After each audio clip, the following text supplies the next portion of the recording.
Hello friends, welcome to GK study. तो आज की इस वीडियो में हम बात करने वाले हैं एचपी फॉरेस्ट गार्ड की क्लास फर्स्ट के बारे में, जिसमें हम आपको एचपी जीके साइंस और इंडियन जीके से रिलेटेड क्वेश्चन डिस्कस करेंगे। तो ये फर्स्ट क्लास होने वाली है। आप लोगों का जैसा भी सपोर्ट रहेगा, अगली क्लासेस भी जो है हम डिस्कस करेंगे और रीजनिंग और मैथ्स की क्लासेस भी जो है वो बहुत जल्दी आपको मिलेगी। ठीक है, तो डिपेंड करता है कि आप लोग का रिस्पॉन्स कैसा रहता है।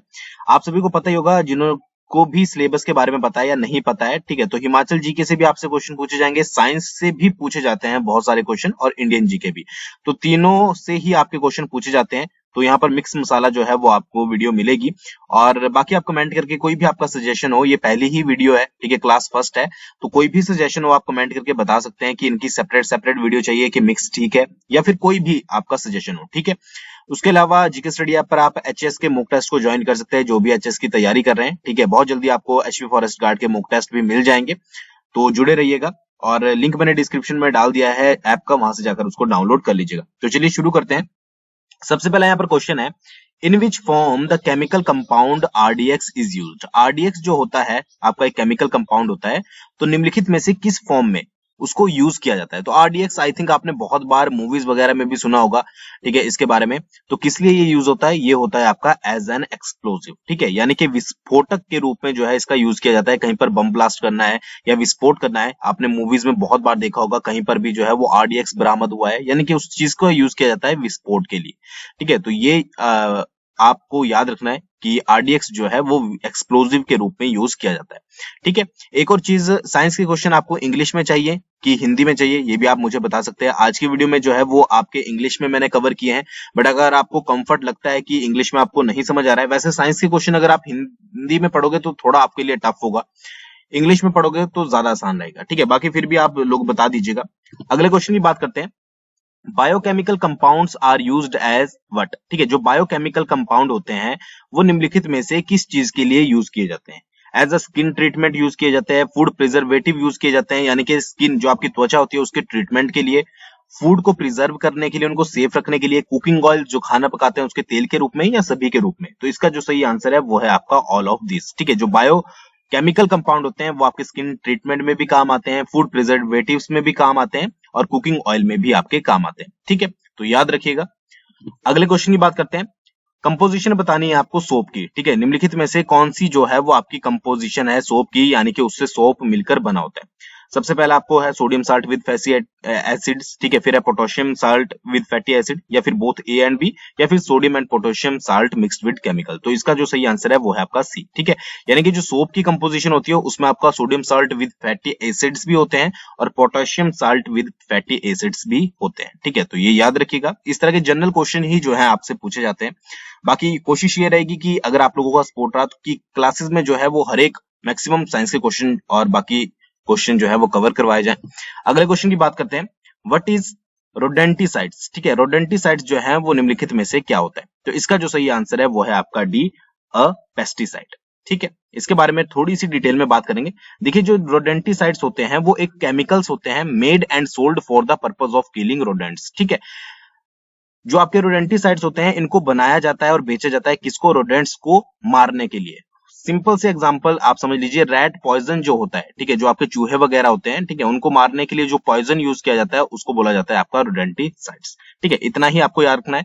इसके अलावा बहुत सारी चीजों को और को मारने के लिए भी ये यूज किया जाता है, बट आपको इतना ही जो है वो याद रखना है। ठीक है, याद रखिएगा। अगले क्वेश्चन की बात करते हैं। वेरी इजी क्वेश्चन, आप सभी को पता ही होगा, बट बहुत बार पूछा भी गया है। विच acid is present in lemon. ठीक है, लेमन में जो है वो निम्नलिखित में से कौन सा एसिड होता है। तो ये क्वेश्चन बहुत बेसिक से होते हैं बट पूछे जाते हैं। ठीक है, तो इसका जो सही आंसर है वो है आपका सिट्रिक एसिड। ठीक है, लेमन में कौन सा होता है, सिट्रिक एसिड। और अगर आपसे सिट्रिक एसिड का कभी फार्मूला पूछ लिया जाए तो C6H8O7 जो है वो सिट्रिक एसिड का फॉर्मूला होता है। ठीक है, ये आपको याद रखना है। अगले क्वेश्चन की बात करते हैं। The term white coal sometimes refer to which of the following. ठीक है, व्हाइट कोल जो है वो किसके लिए, सफेद कोयला, निम्नलिखित में से किस चीज के लिए यूज किया जाता है इस टर्म को। ठीक है, मतलब कि निम्नलिखित में से किस चीज को जो है वो आपका सफेद कोल यानी कि कोयला बोला जाता है। तो इसका जो सही आंसर है वो है आपका सी, हाइड्रो इलेक्ट्रिसिटी। ठीक है, हाइड्रो इलेक्ट्रिसिटी को आपका जो है वो व्हाइट कोल बोला जाता है। क्यों बोला जाता है, the term white coal was used for hydro electricity. जो आपकी व्हाइट कोल होती है वो हाइड्रो इलेक्ट्रिसिटी के लिए यूज की जाती है। ज्यादातर जो है वो यूरोप में, because of its capability to produce more energy than any other source except coal. ठीक है, मतलब कि कोयले के बाद जो है वो अगर सबसे ज्यादा कोई एनर्जी प्रोड्यूस करता है तो वो करती है आपकी हाइड्रो इलेक्ट्रिसिटी। ठीक है, और ये हाइड्रो इलेक्ट्रिसिटी जो वर्ड बनाया गया था, ये सबसे पहले फ्रेंच इंजीनियर जो थे एरिस्टाइड बर्जस के द्वारा जो है वो बनाया गया था। ठीक है, तो इसलिए जो है इसको सफेद कोयला बोला जाता है, क्योंकि कोयले के बाद सबसे ज्यादा अगर कोई एनर्जी प्रोड्यूस करता है तो वो है आपकी हाइड्रो इलेक्ट्रिसिटी। ठीक है, डैम वगैरह आपने देखे होंगे जहां पर इलेक्ट्रिसिटी प्रोड्यूस की जाती है। अगले क्वेश्चन की बात करते हैं, which among the following element is an essential constituent of acid. से इनमें से कौन सा जो है वो एक इंपॉर्टेंट एलिमेंट है, मतलब कि कौन सा एलिमेंट जो है वो एक इंपॉर्टेंट कंस्टिट्यूएंट है एसिड का। तो इसका जो सही आंसर है वो है आपका हाइड्रोजन। ठीक है, ये कुछ क्वेश्चन ऐसे होते हैं जो कि आपको डायरेक्टली याद रखने की जरूरत है।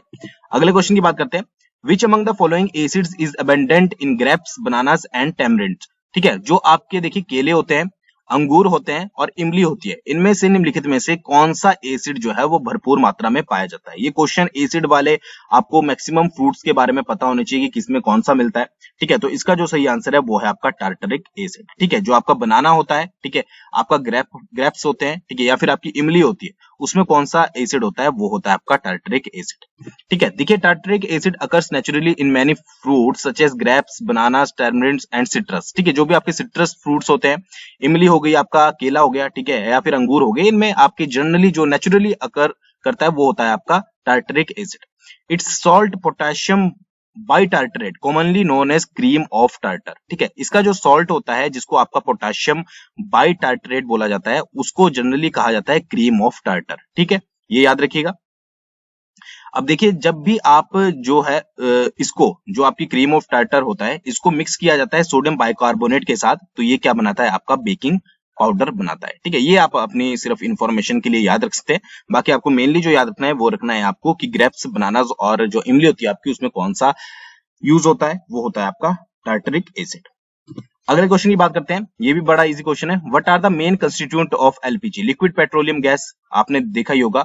तो इसके जो मेन कंपोनेंट होते हैं वो कौन कौन से होते हैं। ठीक है, तो इसके मेन कंपोनेंट होते हैं आपके मीथेन, ब्यूटेन और प्रोपेन। ठीक है, तो बी आंसर आपका सही होगा, मीथेन, ब्यूटेन और प्रोपेन।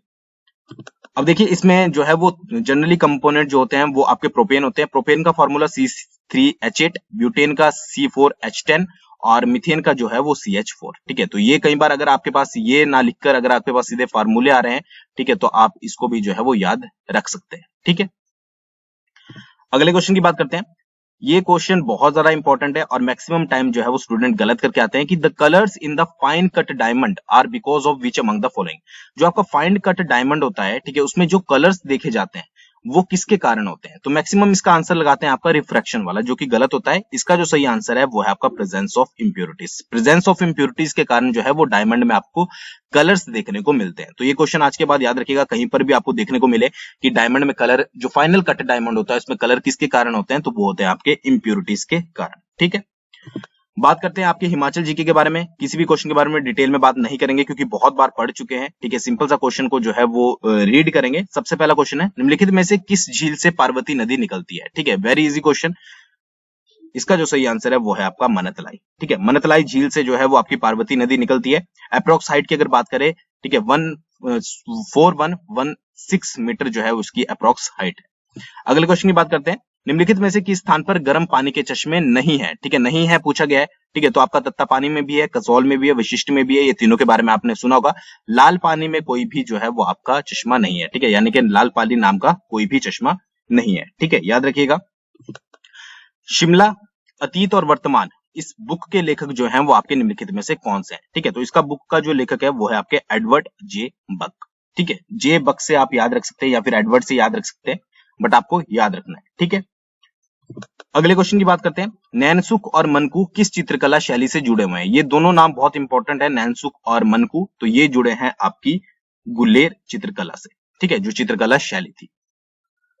अगले क्वेश्चन की बात करते हैं, नागनौर मंदिर हिमाचल प्रदेश के किस जिले में स्थित है। ठीक है, तो नागनौर मंदिर जो है वो आपका सिरमौर जिले में स्थित है। और स्थान पूछा जाता है तो स्थान आता है आपका पुरवाला सालवाला। ठीक है, नेक्स्ट आपका, मंडी के किस राजा ने शिवरात्रि मेले को एक सांस्कृतिक त्योहार का स्वरूप दिया था। ये क्वेश्चन मैं बहुत बार पढ़ा चुका हूं, तो इसका जो सही आंसर है वो है आपका सूरजसेन। इस वीडियो में थोड़े बेसिक क्वेश्चन ऐड किए गए हैं, बाकी धीरे धीरे जो है वो लेवल बढ़ाएंगे, उसके बाद आपको डिटेल में भी पढ़ाया जाएगा, बट इन क्वेश्चन की आई थिंक आपको डिटेल की जरूरत नहीं है, तो इनको डायरेक्टली याद रखिएगा। नेक्स्ट है, निम्नलिखित में से कौन सा जिला नए हिमाचल प्रदेश में नहीं आता है? ठीक है, नहीं पूछा गया है, तो इसका जो सही आंसर है वो है आपका चंबा। ठीक है, बाकी जो है वो आपके नए हिमाचल में आते हैं। नेक्स्ट क्वेश्चन की बात करते हैं, judicial academy, Himachal Pradesh judicial academy की स्थापना जो है वो कब की गई थी? तो इसकी स्थापना जो है वो आपकी 2005 में की गई थी। तो जितने भी आपकी यूनिवर्सिटीज हैं, ठीक है, कहां पर पढ़ती हैं, कब इनकी स्थापना की गई थी, ठीक है, ये सब कुछ आपको जो है वो पता होना चाहिए। क्वेश्चन कहीं से भी पूछा जा सकता है, जैसे कि हिमाचल प्रदेश लोक सेवा आयोग की स्थापना जो है वो कब की गई थी? तो 1971 में जो है वो हिमाचल प्रदेश लोक सेवा आयोग की स्थापना की गई थी। ठीक है, तो इस तरीके के क्वेश्चन आपको याद रखना है। अगले क्वेश्चन की बात करते हैं, मोहन मिकिन्स ब्रीवरिज हिमाचल प्रदेश के किस जिले में स्थित है? ठीक है, तो ये हिमाचल प्रदेश के सोलन जिले में स्थित है, और हाल ही में जो है ये न्यूज में था, क्योंकि ये टैक्स को लेकर, ठीक है, टैक्स का कुछ रीजन था जिसको लेकर ये न्यूज में था, तो इससे रिलेटेड क्वेश्चन भी आपसे जो है वो पूछा जा सकता है। अगले क्वेश्चन की बात करते हैं, केबुल लामजाओ, केबुल लामजाओ जो है वो दुनिया का एकमात्र तैरता हुआ राष्ट्रीय उद्यान है, तो ये किस राज्य में स्थित है? देखिए, यहां से क्वेश्चन दो तरीके के बन सकते हैं। सबसे पहले तो आपको नाम ही पूछा जा सकता है कि निम्नलिखित में से कौन सा जो है वो दुनिया का एकमात्र तैरता हुआ राष्ट्रीय उद्यान है। तो नाम याद रखना है केबुल लामजाओ, और ये किस राज्य में है? तो ये है आपका मणिपुर में। ठीक है, फोर्थ आंसर इसका सही होगा, मणिपुर में है। और मणिपुर में अगर आपसे बहुत ही डिटेल में अगर ये पूछ ले जाए कि कौन सा डिस्ट्रिक्ट है, तो विष्णुपुर जिला जो है वो आपका मणिपुर में पड़ता है, जहां पर आपका केबुल लामजाओ एकमात्र तैरता हुआ राष्ट्रीय उद्यान है। ठीक है, अगले क्वेश्चन की बात करते हैं, भारत में इनमें से कौन सा राज्य नर्मदा नदी घाटी का हिस्सा नहीं है? ठीक है, यहां पर पूछा गया है नर्मदा नदी घाटी का हिस्सा नहीं है, तो इसका जो सही आंसर है वो है आपका राजस्थान। ठीक है, राजस्थान के अलावा जो भी आपके यहाँ पर स्टेट दिख रहे हैं वो सारे जो है वो नर्मदा घाटी का हिस्सा है। सबसे पहले अगर मध्य प्रदेश की बात करें तो मध्य प्रदेश में लगभग 81% हिस्सा जो है वो आता है नर्मदा घाटी का। गुजरात की बात करें तो गुजरात में जो है वो 12% हिस्सा आता है। ठीक है, ये वैसे बहुत ज्यादा डिटेल होगी, इतना पूछा नहीं जाएगा, बट फिर भी आपकी नॉलेज के लिए। महाराष्ट्र की बात करें तो 4% हिस्सा नर्मदा घाटी का आता है। उसके अलावा आपका छत्तीसगढ़ में जो है वो 2% आता है, और उसके बाद आपका आंध्र प्रदेश में जो है वो 1% आता है, यानी कि सबसे ज्यादा हिस्सा नर्मदा घाटी का आता है आपका मध्य प्रदेश में। ठीक है, तो इनमें से कौन सा नहीं है? राजस्थान नहीं है। ठीक है, अगले की बात करते हैं, निम्नलिखित में से कौन सा बांध दुनिया का सबसे लंबा मिट्टी का बांध है? तो इसका जो सही आंसर है वो है आपका हीराकुंड बांध। ठीक है, ये डायरेक्टली है, क्वेश्चन याद रखना है, हीराकुंड बांध कहां पर है? ठीक है, तो वो है आपका ओडिशा में, ये भी याद रखिएगा। अगले क्वेश्चन की बात करते हैं, इजी क्वेश्चन है, भारत में राष्ट्रीय राजमार्ग का निर्माण और रखरखाव कौन करता है? जो नेशनल हाईवे होते हैं आपके एनएच, उनको कौन बनाता है और उनको कौन देखभाल करता है इनमें से? तो इसका जो सही आंसर है वो है आपका सेंट्रल गवर्नमेंट। ठीक है, अगले क्वेश्चन की बात करते हैं, पेनगंगा नदी निम्नलिखित में से किसकी सहायक नदी है? ठीक है, अब ऐसा नहीं है कि इसमें गंगा लगा है तो ये गंगा की ही सहायक नदी होगी, इसका जो सही आंसर है वो है आपका गोदावरी। पेनगंगा जो है वो आपकी गोदावरी की सहायक नदी है। ठीक है, नेक्स्ट है आपका कोरबा सुपर थर्मल प्लांट किस भारतीय राज्य में स्थित है? ठीक है, ये तो यहाँ पर आपका दिया हुआ है कि सभी जो है वो आपके डिफरेंट आपके जगह बताई गई है, तो अगर राज्य पूछा जाता है तो छत्तीसगढ़ आपको लगाना है, क्योंकि कोरबा जिला जो है वो आपका छत्तीसगढ़ में ही है। ठीक है, और अगर आपसे जगह भी पूछी गई है तो इसका जो सही आंसर है वो है जामनीपल्ली। ठीक है, वैसे आपसे ज्यादातर जो है वो स्टेट पूछी जाएगी, तो अगर डिस्ट्रिक्ट पूछी जाती है तो कोरबा जिला, छत्तीसगढ़ आपसे राज्य पूछा जाता है तो छत्तीसगढ़, और अगर जगह पूछी जाती है तो जामनीपल्ली। ठीक है, नेक्स्ट है, निम्नलिखित स्थानों में से कहां शोम्पेन जनजाति जो है वो पाई जाती है? तो शोम्पेन जनजाति आपकी पाई जाती है लक्षद्वीप समूह में। ठीक है, लक्षद्वीप समूह में पाई जाती है, इनकी जो जनसंख्या अप्रोक्स 400 के करीब है, याद रखिएगा शोम्पेन जनजाति।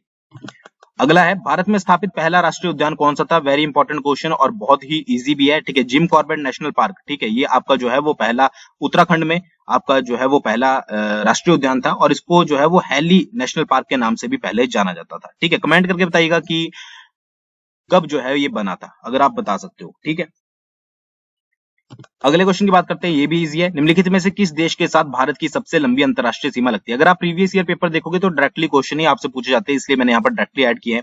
तो सबसे ज्यादा लंबी सीमा जो लगती है वो आपकी बांग्लादेश के साथ लगती है। ठीक है, अप्रोक्स 4096.7 कुछ समथिंग है आपकी। ठीक है, उसके बाद आपकी चीन के सबसे ज्यादा लगती है, उसके बाद पाक और फिर नेपाल। ठीक है, याद रखिएगा। अगले क्वेश्चन की बात करते हैं, किस राज्य में अमृत धारा झरना है? ठीक है, अमृत धारा झरना आपका जो है वो आपका छत्तीसगढ़ में पड़ता है, और अगर आपसे जो है वो जिला पूछ लिया जाए तो कोरिया जिला।